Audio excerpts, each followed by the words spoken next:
முருகரை பார்க்கறதுக்கு பாத யாத்திரை கிளம்பியாச்சு பார்த்துக்கோங்க. போன டைம் வந்து போகலை. நான் அதுக்கு முந்தின டைம், இது என்னோட 2வது டைம். அதுக்கு முந்தின டைம் வந்து தேரோட்டம் பார்க்கறதுக்கு முந்தின நாள் கிளம்பி போனோம்.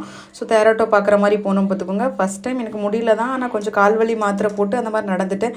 இந்த டைம் வந்து எனக்கு கொஞ்சம் ஃபஸ்ட்டு பிள்ளையாரை கும்பிட்டுட்டு சிவலிங்க ஐயா கும்பிட்டுட்டு வெற்றிவேல் முருகனுக்கு அரோகரான்னு சொல்லிட்டு ஸ்டார்ட் பண்ணியாச்சு. கொலசா வரைக்கும் கொஞ்சம் நடந்துட்டோம் பார்த்துக்கோங்க. அதுக்கப்புறம் தான் ரொம்ப கால் வலிக்க ஆரம்பிச்சிட்டு இங்கே கூட வந்தவங்க 10 நிமிஷம் தான் வெயிட் பண்ணுறாங்க. நம்மளால் சுத்தமாக அடுத்த அடி கூட எடுத்தே வைக்க முடியல. ஏன்னா கால் ஃபுல்லாக பொத்துருச்சுங்க. எப்படி நடக்க முடியும்? சுத்தமாக முடியல.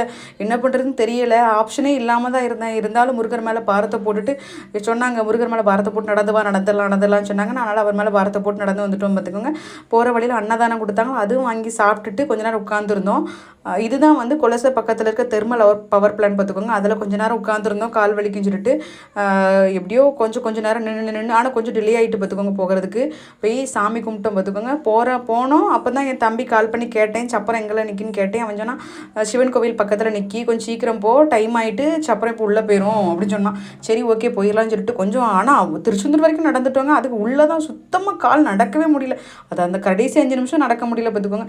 போய் முருகரை நல்லபடியாக தரிசனம் பண்ணிவிட்டு கோபுரவாசலை தரிசனம் பண்ணிவிட்டு முன்னாடியே சாமி கும்பிட்டுட்டு அதுக்கப்புறமா இது என் தம்பி வந்து ரூம் எடுத்து வாடகைக்கு விட்டுட்டு இருக்கான் பார்த்துக்கோங்க. உங்களுக்கு யாராவது திருச்செந்தூர் பக்கம் வந்தீங்க, ஃபேமிலியாக ஸ்டே பண்ணணும், பெரிய ரூம் தான் பார்த்துக்கோங்க, ஃபேமிலியாக ஸ்டே பண்ணணும்னு இருந்தீங்கன்னா என்னை காண்டாக்ட் பண்ணுங்கள். அவனோட நம்பர் தரேன், பேமெண்ட் பேசிக்கோங்க.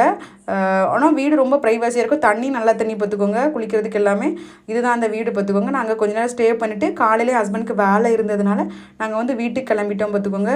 வீட்டுக்கு அங்கே வரைக்கும் எனக்கு கால் வீங்கலை பார்த்துக்கோங்க. வீட்டுக்கு வந்தப்பறம் ரொம்ப கால் வீங்கி, ஏன்னா ஏற்கனவே கீழே பொத்து போய் இருந்ததா, தாங்கவே முடியலங்க வலி. என்னால் எனக்கு படுக்க தூக்கமே வரல. எனக்கு அப்படி உளைச்சல் தான்.